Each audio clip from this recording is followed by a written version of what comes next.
Já tá chegando, gente, já tá entrando. Tudo bom, gente? Hoje a gente vai começar mais uma live super bacana com a Carla e ela vai falar sobre como a gente consegue viver em harmonia no lar durante a quarentena, né? Marido com esposa, mãe com os filhos, pais com filhos, pra gente viver da maneira mais harmônica, né? Como isso é importante. Eu acho que ela. Ah, ela já entrou aqui, já vou aceitar pra gente já começar. Já aceitei ela aqui.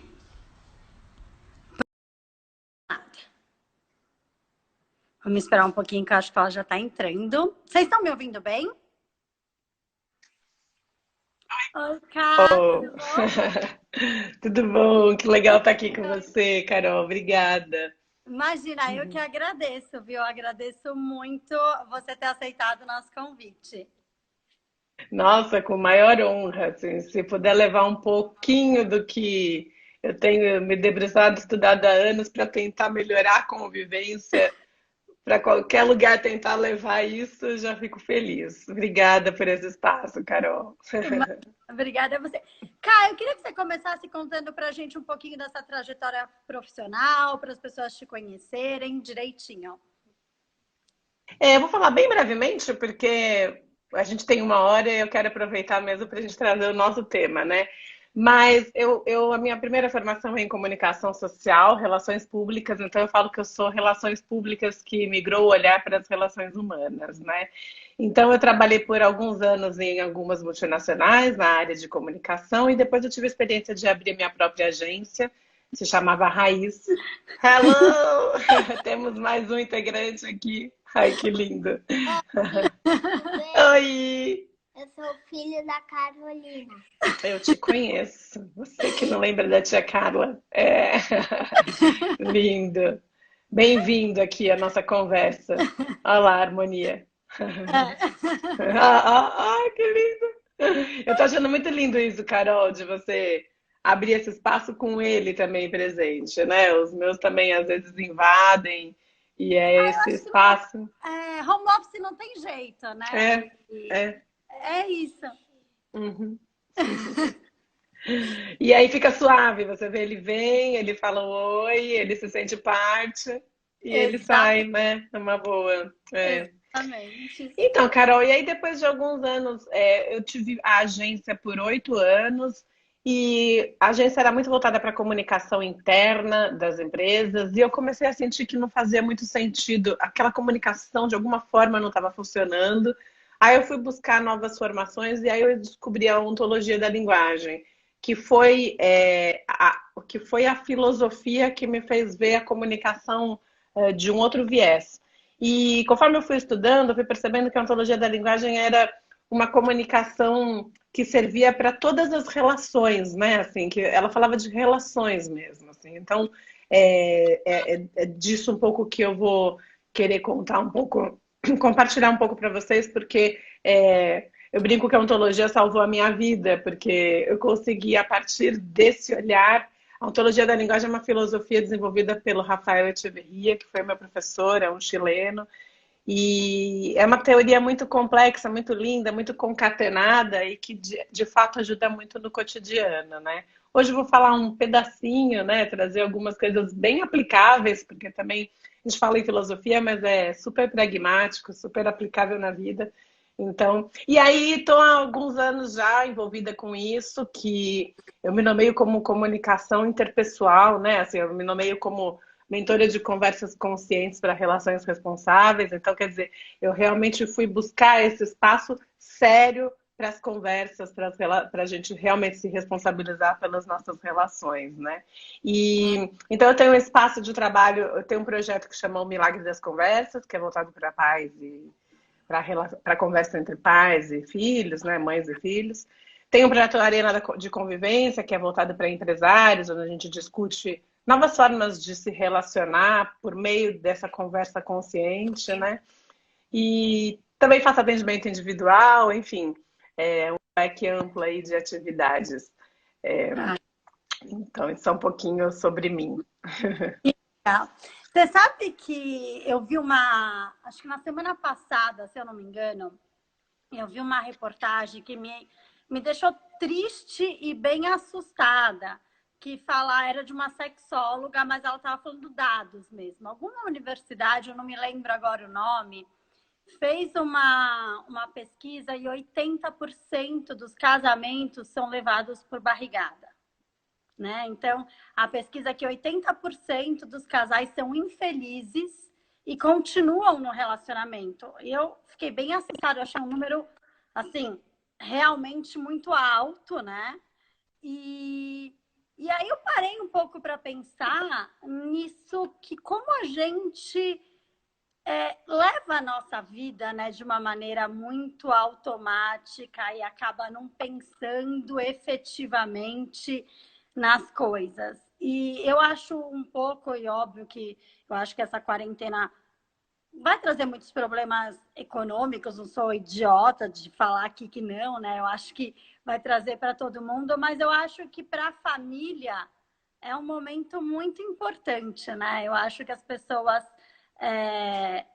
as mães estão tendo que educar mais os filhos, a babá deixou de educar, né? A mãe está fazendo o papel dela, a professora acabou não está mais educando também, a mãe está educando, a mãe está participando.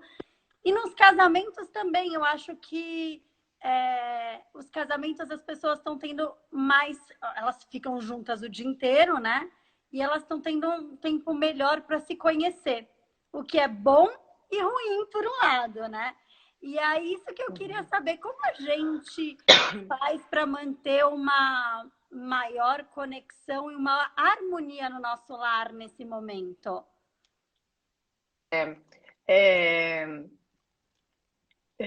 Realmente esses dados são alarmantes e talvez a gente possa olhar não só para a relação com o casal, né, como para as relações de modo geral, né? Quantas relações que a gente acaba empurrando os problemas para debaixo do tapete, porque no final das contas dá trabalho, dá preguiça, né? Assim, a gente não sabe direito por onde começar, e aí a gente se enrola, e aí você vai com uma intenção de apaziguar, e no final das contas termina a conversa, né? Todo mundo tretando, né? Assim, então, conseguir realmente resolver as nossas questões é um desafio, né? E quando você fala de trazer mais harmonia, né? Assim, é complexo, porque a gente nem sabe como que é o estado, como estava o estado antes, né, da relação. Porque se já não havia harmonia antes, talvez não seja possível haver agora. Mas talvez seja o momento de falar, eu tenho que fazer alguma coisa. Se eu não fizer alguma coisa agora, eu vou precisar conviver mais 30 dias com essa pessoa. A gente não sabe quanto tempo a gente vai ficar nessa situação, né? A gente vai ter que sustentar por mais um tempo essa situação que talvez esteja insustentável. Porque o cotidiano mudou.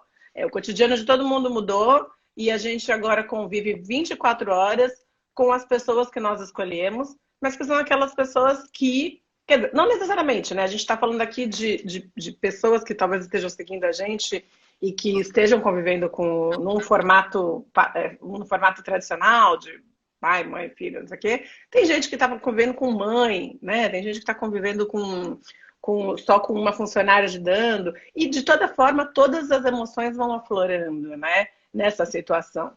Então, eu digo com as pessoas que a gente escolheu estar, né? Com as pessoas que a gente escolheu viver. No entanto, a gente não escolheu viver 24 horas com essas pessoas, né? Então, muita coisa começa a aparecer, até porque todo mundo está com as emoções muito conturbadas, confusas, né? O medo está presente em muitas casas, a incerteza, com certeza, né? A incerteza está presente em todos nós. E também eu vejo que tem muita gente abrindo espaços novos dentro de si mesmo para falar, o que eu posso fazer para melhorar, né? Assim, então, realmente, acho que é um momento onde talvez não tenha um caminho certo para trazer a tal da harmonia, né? Assim, mas a intenção de buscá-la, né, Carol?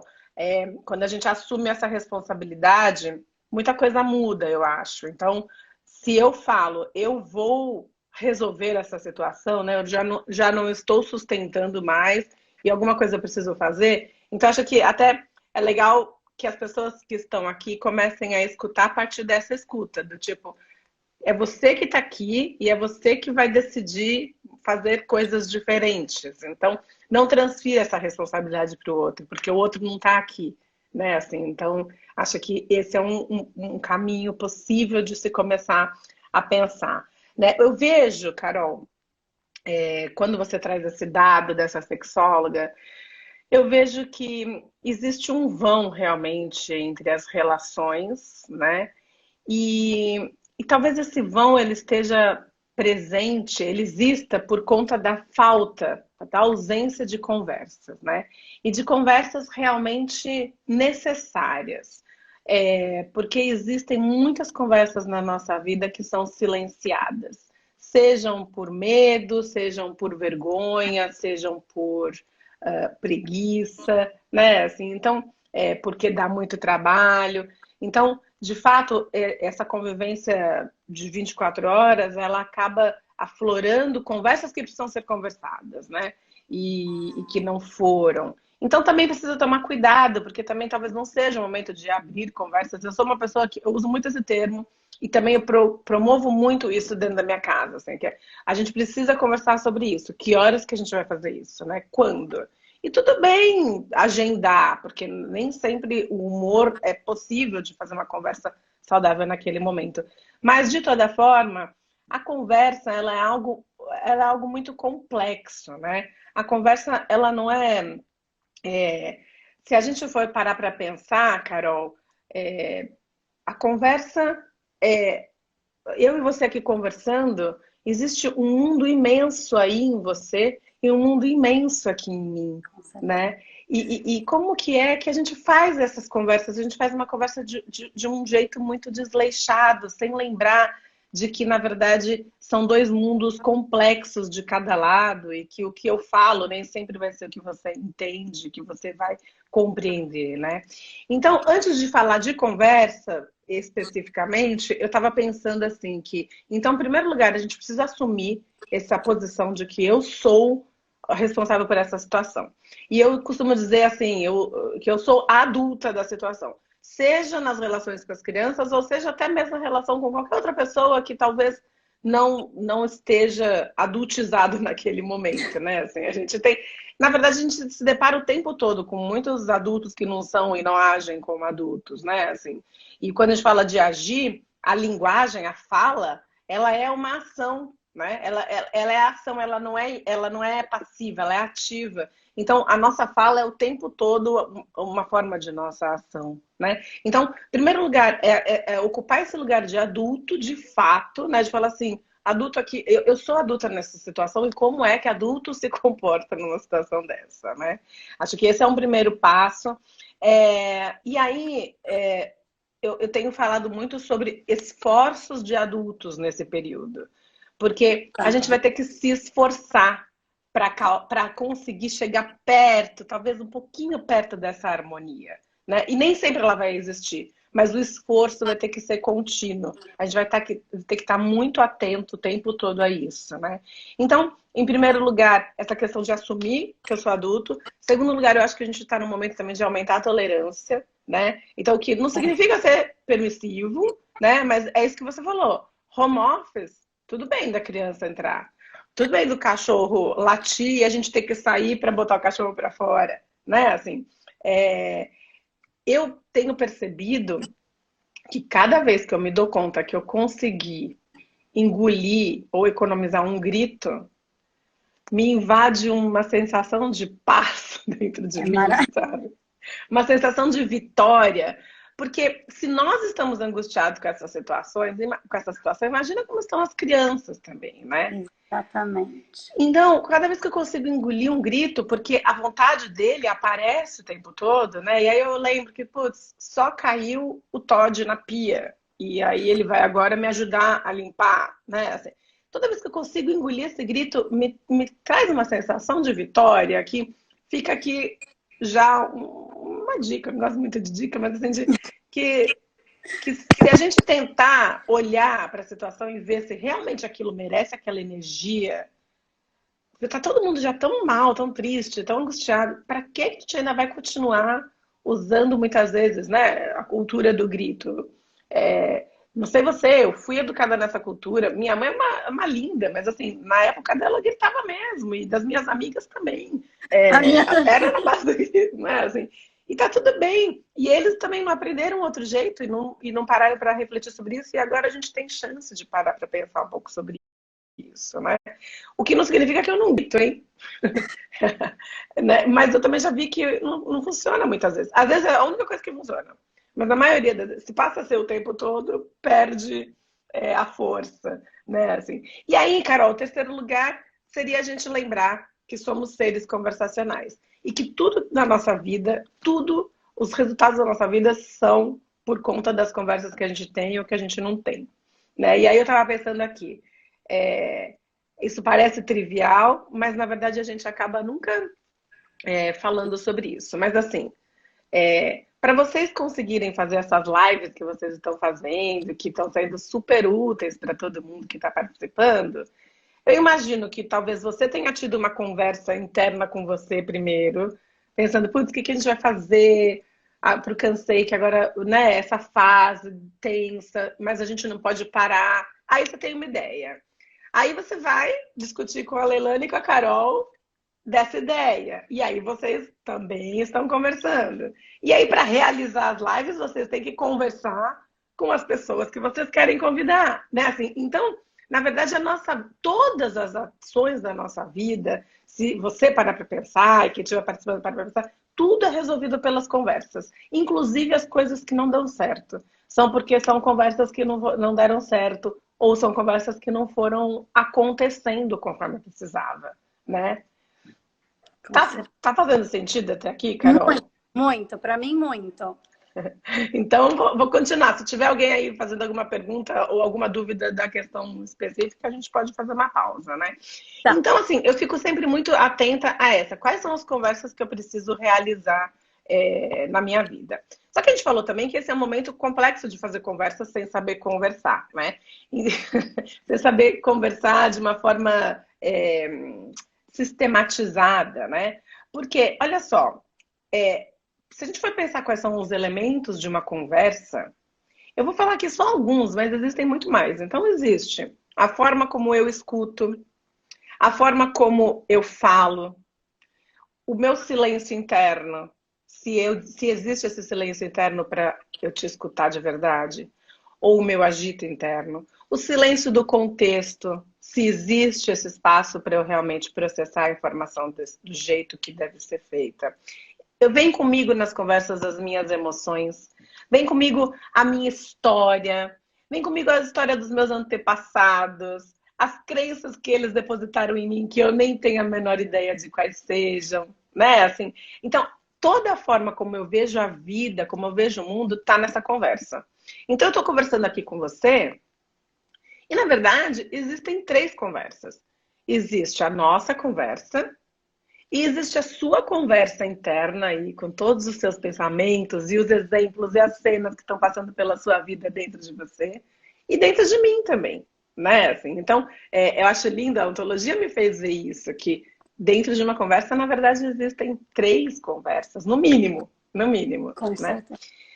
E então, as relações também são frutos da nossa conversa, né? E aí, de todos aqueles elementos que eu falei, eu queria hoje pincelar um pouco sobre a escuta, né? Que a escuta talvez seja o fenômeno que dirige todo o processo comunicacional, né? Assim, que dirige todo o processo da comunicação minha com você, minha com o mundo inteiro, minha com todas as relações, né? E aí, eu acho que é legal a gente, quem está escutando, acho que é legal apertar um botãozinho assim, de falar assim, bom, eu vou prestar atenção na minha escuta. Porque a gente tem muita tendência de, nesse momento, quando a gente começa a falar sobre a escuta, de falar, é isso que meu marido faz comigo. Ele não me escuta. É isso, meus filhos. Eu falo, ninguém me escuta nessa casa. casa, né? Assim, a gente tem muitas, é natural, assim, de falar o outro, né? Assim, então, o meu convite aqui é quem está escutando, vira o botãozinho e fala assim, é sobre a minha escuta, não é sobre a escuta dos outros, porque eu só posso cuidar da minha, né? Assim, e talvez se eu interferir na minha, talvez eu consiga reverberar na dos outros, né? Assim. E a escuta, olha só, que tem uma coisa muito interessante que assim, existe uma diferença entre ouvir e escutar, né? Ouvir é um fenômeno biológico, então a gente está ouvindo o tempo todo. Eu estou aqui com você, tem o barulho do ar-condicionado, o cachorro que late, não sei o quê, né? Porém, o ouvir ele é muito passivo, né? Se você está lá no espaço, por mais que você não queira, você está lá ouvindo as coisas ao redor, né? E o escutar ele é um fenômeno interpretativo. Então, quando eu estou escutando, é quando eu estou conectada, assim, e eu estou interpretando. Então, se é interpretativo, eu interpreto com a minha história, com os meus valores, com os meus julgamentos, né? Com as minhas emoções. E a emoção é que está ali naquele momento. Não, as emoções elas variam e mudam o tempo todo, né? Assim, então, escutar é uma atitude complexa, né? Assim, e aí eu queria perguntar assim para quem está ouvindo a gente, né? Assim, só uma reflexão de pensar se hoje teve alguma situação que talvez alguém falou, alguém importante para você, falou alguma coisa e você não escutou. Porque muitas vezes passa despercebido, né? E às vezes pequenas falas representam e entregam muito a necessidade do outro, a expectativa do outro, e passa despercebido. Às vezes, quando alguém retruca alguma coisa pra gente, né? Ou quando a gente ignora ou critica a gente, talvez ele esteja falando coisas super importantes sobre, sobre o que ele acha de mim, sobre o que ele espera de mim, né? E é claro, assim, isso tudo nem sempre a gente vai ter sabedoria e paciência para ter essa escuta tão ampliada. Mesmo eu que trabalho com isso, muitas vezes escapa, né? Assim, mas nesse momento, talvez a gente pudesse apurar um pouquinho mais, né? Assim, e aí, dentro desse pensamento sobre a escuta, o Echeverria traz para a gente uma coisa muito bacana, que ele fala assim, olha, se você não está se você não está sendo escutada, existem alguns fatores que podem estar causando isso, né? Um dos fatores de você não estar sendo escutada pode ser que quem mora com você, quem está ao seu lado, não se sente escutada por você. Então, dificilmente, quem não se sente escutado vai escutar a outra, né? E aí também, quem fala no seu próprio nome, né? Quem fala sempre nos seus próprios interesses, dificilmente também vai ser escutado o tempo todo. Porque aí os outros se cansam, né?